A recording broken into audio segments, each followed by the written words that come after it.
अस्सलाम वालेकुम।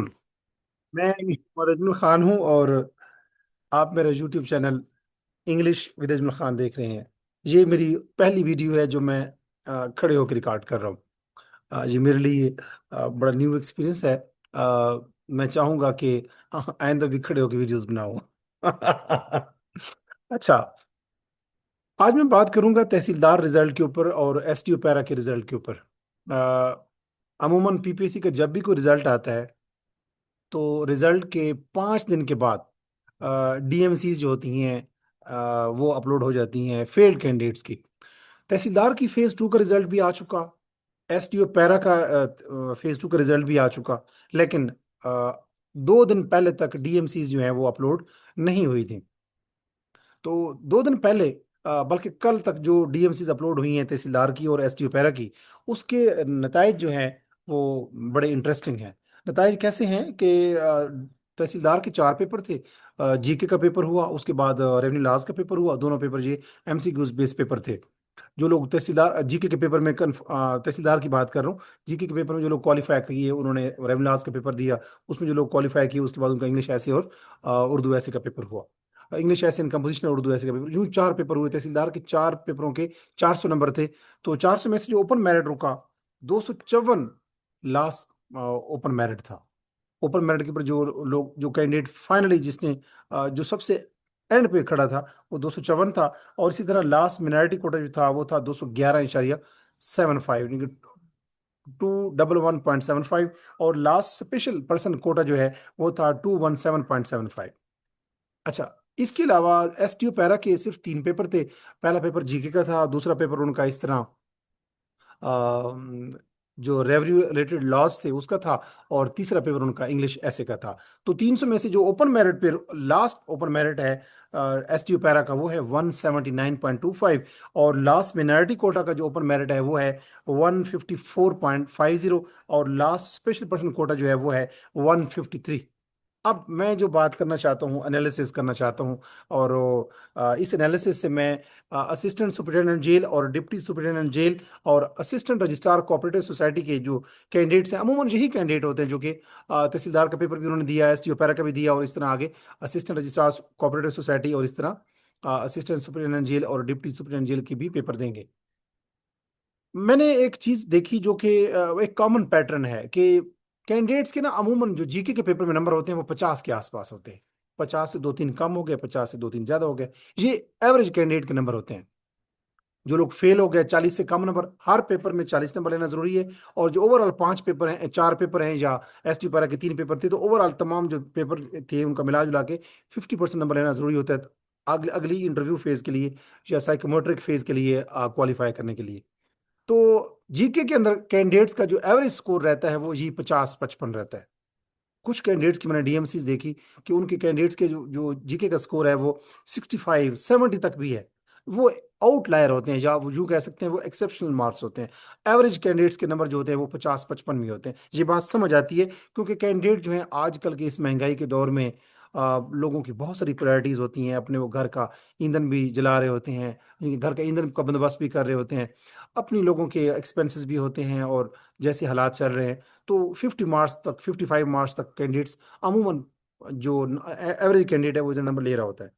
जीके के पेपर के अलावा जो रेवेन्यू लॉस का पेपर था, चाहे वो एसटीओ तहसीलदार के लिए रेवेन्यू लॉस का पेपर था, और एसटीओ पैरा के लिए जो पेपर था वो उसमें ये जो आप कह सकते हैं कि प्राइस कंट्रोल और असेंशियल कमोडिटीज और इस तरह के जो लॉज थे, उसमें भी खैर इस तरह के लैंड रेवेन्यू एक्ट और इस तरह पंजाब टेनेंसी एक्ट और इस तरह के लॉज थे। तो उसके अंदर कैंडिडेट्स के पास बहुत जबरदस्त मार्जिन था, और कैंडिडेट्स ने एवरेज स्कोर लिया है 60 to 70 के दरमियान में। 60 to 65 कहना चाहिए बल्कि। लेकिन कुछ कैंडिडेट्स को वहां पे नंबर बहुत कम आए, और वो 60 to 65 के बजाय उन्होंने नंबर लिए हैं 50 से 55 के। और तीसरा जो पेपर था, जो रेवेन्यू लॉज का, जो सॉरी तहसीलदार के हवाले से भी और एसटीओ पैरा के हवाले से भी था, वो इंग्लिश ऐसे का पेपर था। और यहाँ बड़ी इंटरेस्टिंग बात नजर आई है कि सीएसएस का पेपर हो या पीएमएस का, इंग्लिश ऐसे के अंदर टॉपर जो होता है सीएसएस का और पीएमएस का, उसके नंबर 40 होते हैं अमूमन। लेकिन यहाँ पे मैंने देखा कैंडिडेट्स के नंबर 65 भी हैं, 60 नंबर भी हैं, 65 भी हैं, इवन कि इससे 69 नंबर भी मैंने देखे हैं कैंडिडेट्स के। सारे डीएमसीज मेरे लिए एक्सेसिबल नहीं है, लेकिन जो मेरे कैंडिडेट्स, जो मेरे स्टूडेंट्स थे, जो मेरे कुछ कोलीग्स हैं, जो मेरे दोस्त हैं, उनमें से मैंने देखा कि इंग्लिश के अंदर लोगों के 69 नंबर भी हैं। तो इसका मतलब ये है कि इंग्लिश ऐसी की चेकिंग में अंदर वो सख्ती नहीं थी, वो रिजिडिटी नहीं थी जो सीएसएस और पीएमएस यानी कंपैरेटिव एग्जाम्स में होती है। लिहाजा सीएसएस और पीएमएस की बजाय तहसीलदार और एसडीओ पैरा की इंग्लिश ऐसी की पेपर की जो चेकिंग हुई है, हालांकि पेपर 2 घंटे का था, 100 नंबर का पेपर था, और इसी तरह 4 सब्जेक्ट्स में, 4 टॉपिक्स में से एक टॉपिक का इंतखाब करना था, उसी तरह आउटलाइन बनानी थी, उसी तरह पैराग्राफ स्ट्रक्चर था, पूरा ऐसे था। लेकिन यहाँ पे नंबर कैंडिडेट्स को 40 की बजाय 50, 55, 60, 70 तक नंबर दिए गए हैं। तो इंग्लिश ऐसे के अंदर बड़ा मार्जिन लिया कैंडिडेट्स ने, जिन लोगों को इंग्लिश ऐसे की आर्ट समझ आती है। और तहसीलदार के पेपर में एक चौथा पेपर था, उर्दू ऐसे राइटिंग एंड कंपोजिशन, यानी कि उर्दू का मजमून भी था 30 से 40 नंबर का। इस तरह एक पैराग्राफ इंग्लिश में दिया हुआ था, उसका उर्दू में तर्जमा करना था, कुछ मुहावरा जात थे, उनका उनको उनका सेंटेंसेस बनाने थे।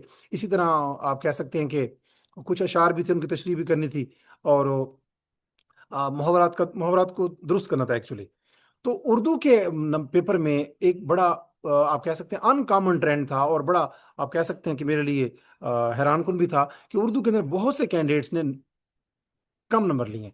और उर्दू के अंदर जो मैंने जो ऑब्जर्व किया है, उर्दू के अंदर कैंडिडेट्स के नंबर 50 से 55 के दरमियान में रहे हैं। हालांकि उर्दू के अंदर, उर्दू हमारी कौमी ज़ुबान है, और उर्दू हम बेशक उर्दू स्पीकर ना भी हों हम, लेकिन उर्दू हमारी कौमी ज़ुबान है। हम बचपन से अब तक, यानी कि आप कह सकते हैं 30-35 साल तक की एज तक लोग जो हैं वो उर्दू ही बोलते रहते हैं, ज़्यादातर उर्दू सुनते रहते हैं। हमारा मीडिया, जो सोशल मीडिया है, इलेक्ट्रॉनिक मीडिया है, प्रिंट मीडिया, उर्दू ही है हमारे दाएं बाएं।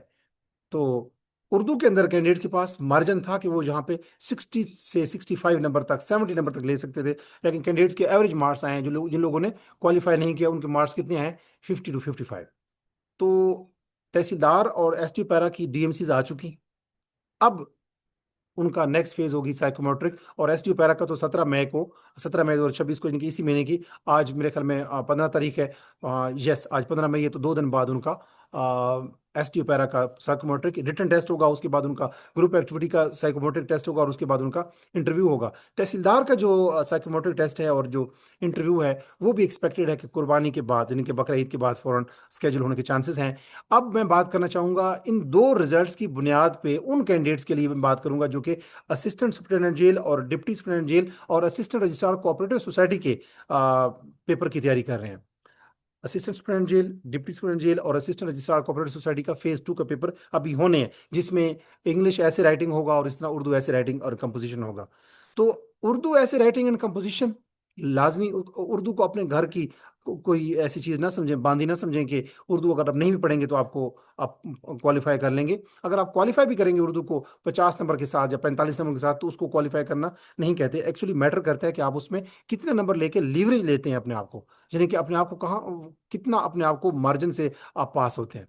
बजाय इसके कि आप 40-45 नंबर लें उसमें पास होने के लिए, आप कोशिश करें कि वहाँ उसको 60 to 70 के दरमियान में पास करें। और इंग्लिश ऐसे राइटिंग को भी आप इंप्रूव करें।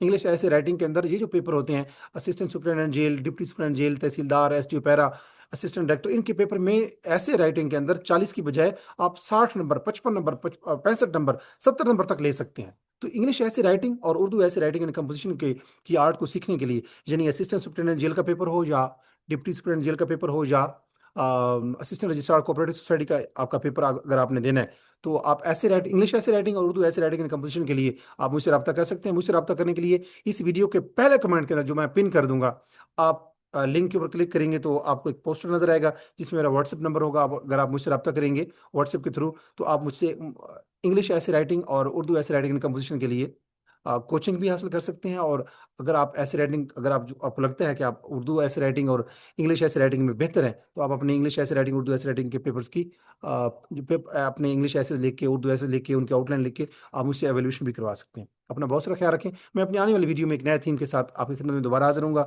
तब तक दीजिए इजाज़त, और अपना ख्याल रखिए और उन लोगों का जो आपसे जुड़े हुए हैं। नेक्स्ट वीडियो में मिलते हैं। अल्लाह नगीबान।